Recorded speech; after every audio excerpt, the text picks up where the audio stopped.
Hello everyone, welcome to another episode of Goodness. Is technology used as a political weapon in an election campaign, or has it made significant impact in connecting the politics with an average citizen?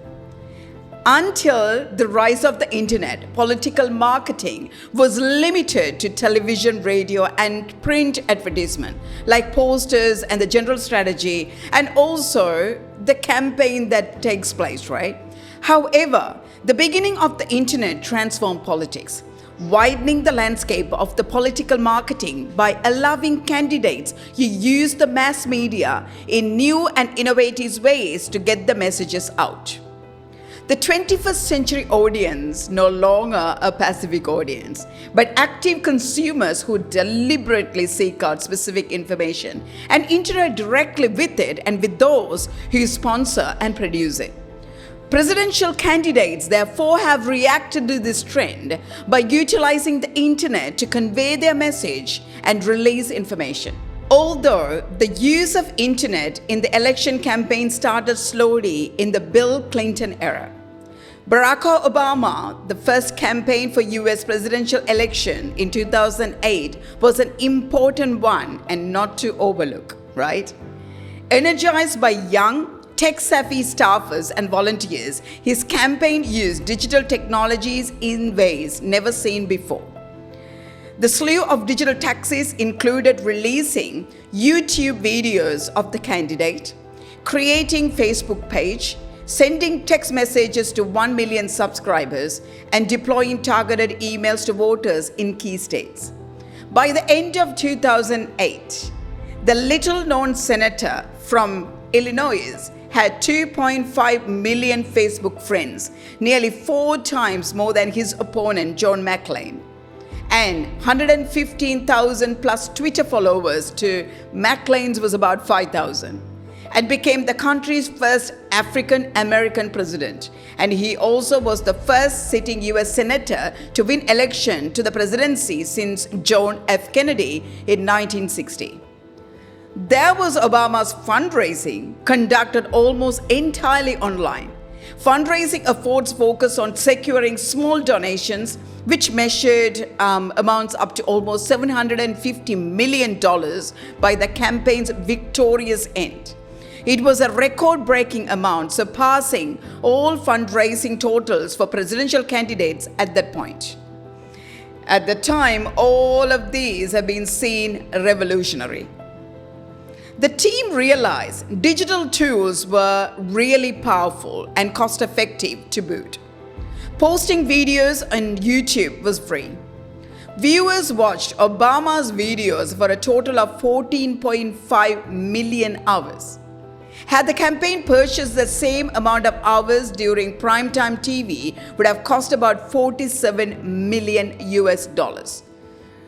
You just heard about a good story that came out of it, correct? Now, the story changes here. Technology as a political weapon. Have you heard about the Lincoln Project? The Lincoln Project is a pro-democracy organization in the United States dedicated to the preservation, protection, and the defense of democracy. They're against the marked Trumpism and is only the beginning. They skillfully use the social media to campaign against Trump. I want you to watch this video. We will never give up. We will never concede. It doesn't happen. You don't concede when there's theft involved. He lost and he knew it. Everyone around him lied to you, but told him the truth. He delivered to the president pretty blunt terms. He was going to lose. I did not see evidence of fraud. I respect Attorney General Barr, so I accepted what he was saying. And, unfortunately, our guys walk into the trap. Why? To rip off his own voters, to steal $250 million from the suckers on his email list. And it worked. Look into this so we get to the bottom of it. Let's have trial by combat. The biggest con game in political history. And MAGA voters were the suckers who bought it. It says a lot about them and everything about him. We will not take it anymore, and that's what this is all about.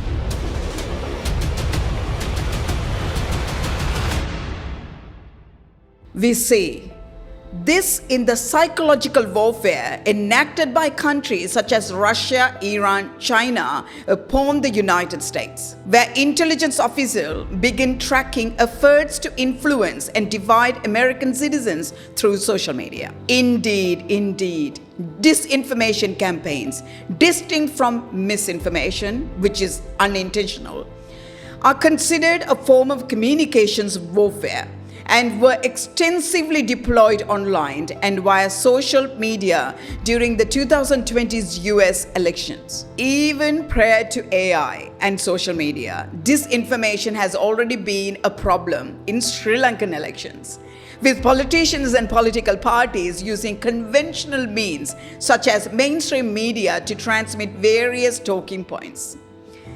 Example from that is the 2010 presidential election. On election day in 2010, Vimal Veeravansa said that Sarath Fonseca was not eligible to contest the presidential election and that he would not be able to assume presidency even if he won, as he was not in voter registration list, he said, noting that such incidents were likely to have been extrapolated through AI and technology. While disinformation will take place regardless of AI, what AI can impact is the quality of the disinformation. Given the emergence of new strategies such as hyper-realistic deepfakes and micro-targeting of voters through highly personalized propaganda, making it difficult to detect disinformation. Now, let's look at the recent presidential campaign in Sri Lanka. Political parties have increasingly turned to artificial intelligence to harness the power of data analytics, fundamentally altering the landscape of electoral politics. However, these technological advancements come with its challenges. While AI-driven strategies promise efficiency and target outreach, the lack of robust AI-powered fact-checking tools within the Election Commission and the Election Monitoring Organization raises concerns. Experts warn that misinformation, potentially amplified by AI, could excessively influence the electorate, leading to decisions based on falsehood. Transparency in the use of AI is crucial for maintaining public trust. Campaigns must disclose their data sources and methods to ensure accountability. Yet, the current infrastructure falls short, leaving the Election Commission and monitoring bodies ill-equipped to supervise AI-driven campaigns effectively. The challenge is not just technological, but also logistical, with manpower and financial constraint impeding the development of necessary oversight mechanism. Now, have you seen the video of where Donald Trump is advocating for one of the political alliance in Sri Lanka? Sri Lankan friends, in that video he says, Sri Lankan friends and family, I'm your next president for USA 2024. Also, I want you guys to support Anura 2024. Become President Sri Lanka, NPP Jayaveva.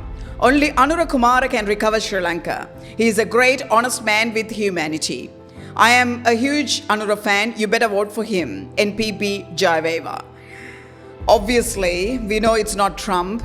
But on Twitter, some shared the video, did so without noticing that it's a manipulated media. Some of those accounts were based on the study of other tweets published, clearly promoting NPP. Others who shared the video backed the UNP and noted that given Trump was backing AKD, it was a great conspiracy. This video is no longer available in a very active NPP USA YouTube channel, nor the mostly dormant NPP USA Facebook page anymore. Now, this is the time for us to focus on this. In January 2024, the Sri Lankan Parliament voted to pass the Online Safety Act. So what did the Safety Act say? Online Safety Act provides broader powers to an Online Safety Commission includes deciding on what constitute as prohibited statements and making recommendations to internet service providers to remove such content and disabling access for those deemed offenders. The Act also includes a prohibition on communicating a false statement, which poses a threat to national security, public health, or public order, or promotes feelings of ill will and hostility between different classes of people, or voluntarily causes disturbance to any assembly lawfully engaged in the performance of religious worship or religious ceremonies. Now, remember what the former Justice Minister and the 2024 presidential candidate noted on Online Safety Act when it was passed. He said, despite flaws identified within the Act, it has been passed with the full approval of the AG. Flaws have now opened up can of worms. Analysis show that Online Safety Act doesn't address threats to democracy, social cohesion, and electoral integrity brought about through generative AI.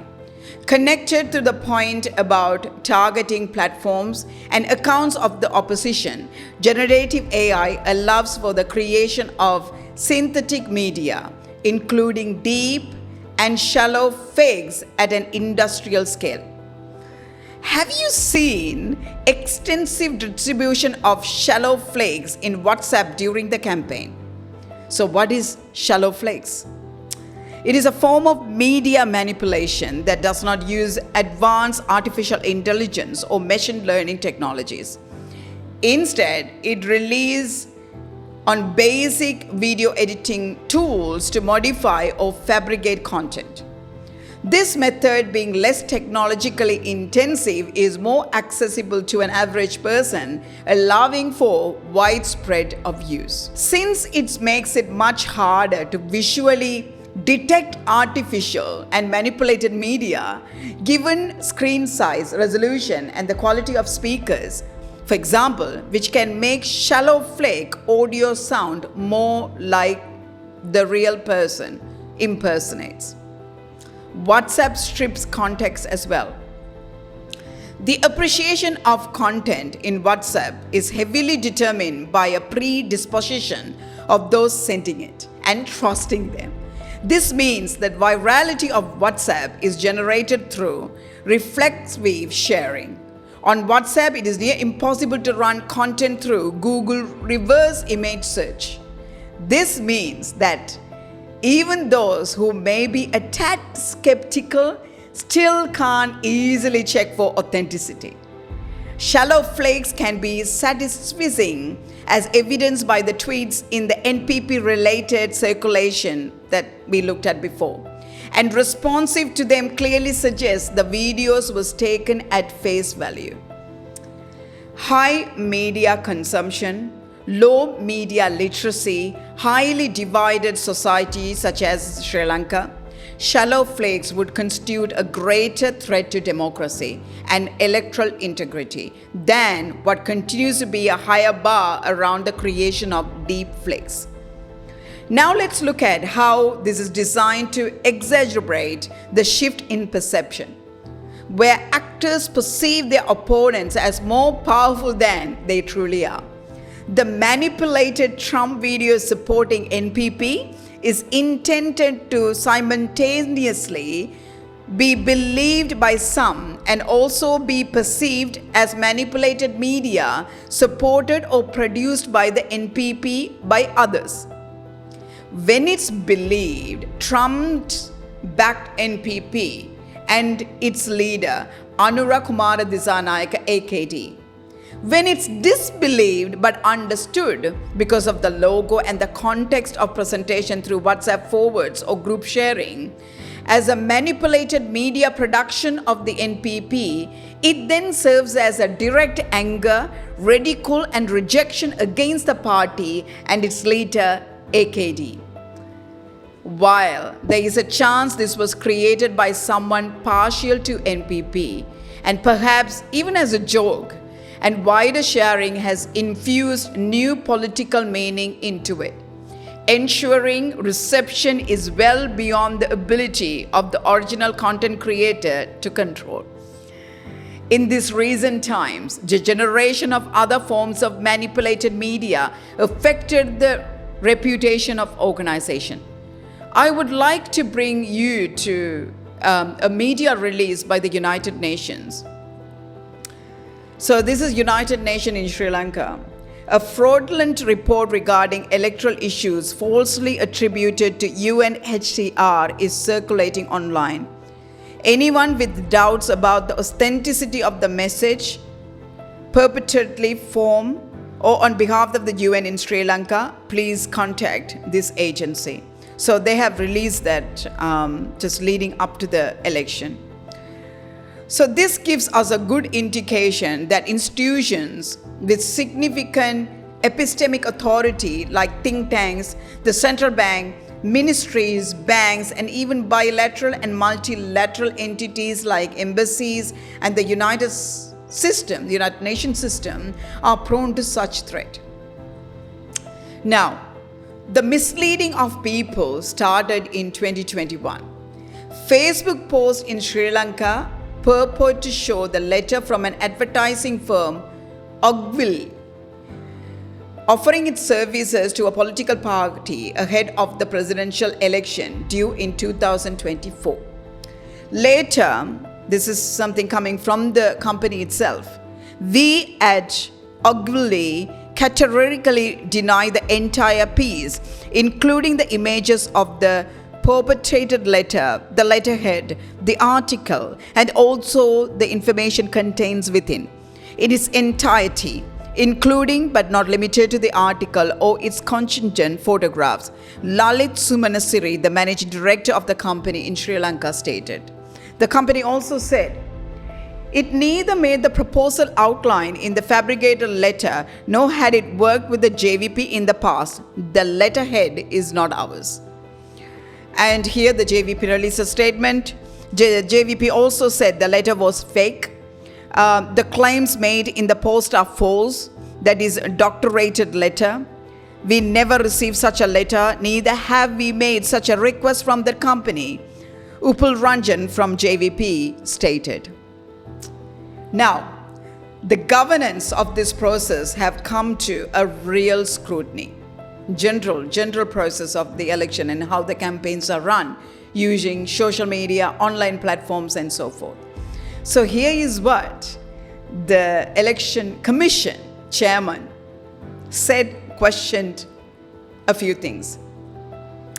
So according to the chairman, he questioned, if someone were to use AI to make a content with the EC chairman, what can be done by the EC and the election monitoring bodies? If there is a negative impact, can we correct it soon enough? Stressing that there should be a mechanism where counter-narratives could be created. To create counter-narratives, we should be creative and have a human resources and equipment for it. But unfortunately, we still lack this, he says. Meanwhile, the People's Action for Free and Fair Election Executive Director Rahuna Hettiarachchi too noted that the advancements in AI and the strength of online platforms in spreading information was a pressing concern. And he further said, if you consider previous to elections, social media was widely used and there were many cases of misinformation and disinformation.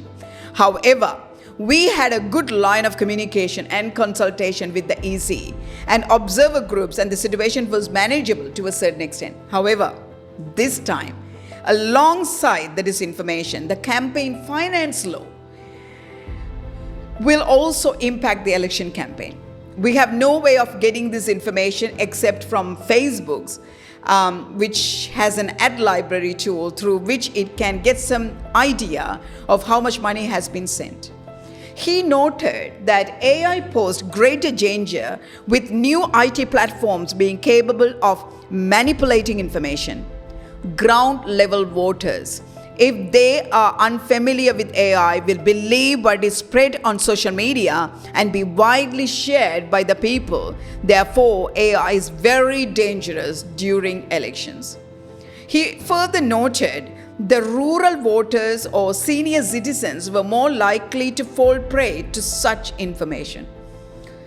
And he stressed that this was a highly sensitive issue, especially around elections. Hettiarachchi noted that Sri Lanka lacked a proper system to tackle such eventualities. So, according to him, we lack skilled people who can identify these things. Perhaps there will be experts after 2 or 3 elections, but even you and I may not be able to identify whether something is an AI-created message or genuine information. The majority are not capable enough to clarify that. Therefore, he noted that judging by how candidates had used social media in previous election, this election would pose a significant challenge for election observers, political parties and candidates, as well as voters, who would have to make informed decisions based on such information. If a wrong message is disseminated on social media platforms at the last minute, it can impact election. So we need precautions against this. We have been discussing this with the EC, the Election Commission. Before the elections, as an observer group, we will discuss with EC and trying to take precaution. That's what he said. The EC has to officially take action. But we are backing the EC in this given gravity of the situation, since it will affect the voters' choice. Addressing voter education to counter AI-driven misinformation, he stressed that there should be a collective accountability, although EC had the primary responsibility. Moreover, observer groups, the media and social media platforms too have a responsibility, he noted, adding that widespread awareness campaigns were needed for this purpose. The Election Commission can use AI to generate voter education material or to make people aware. However, it is yet to take any effort to do so. Media, civil society organizations, election monitoring missions, etc. can provide assistance to the EC.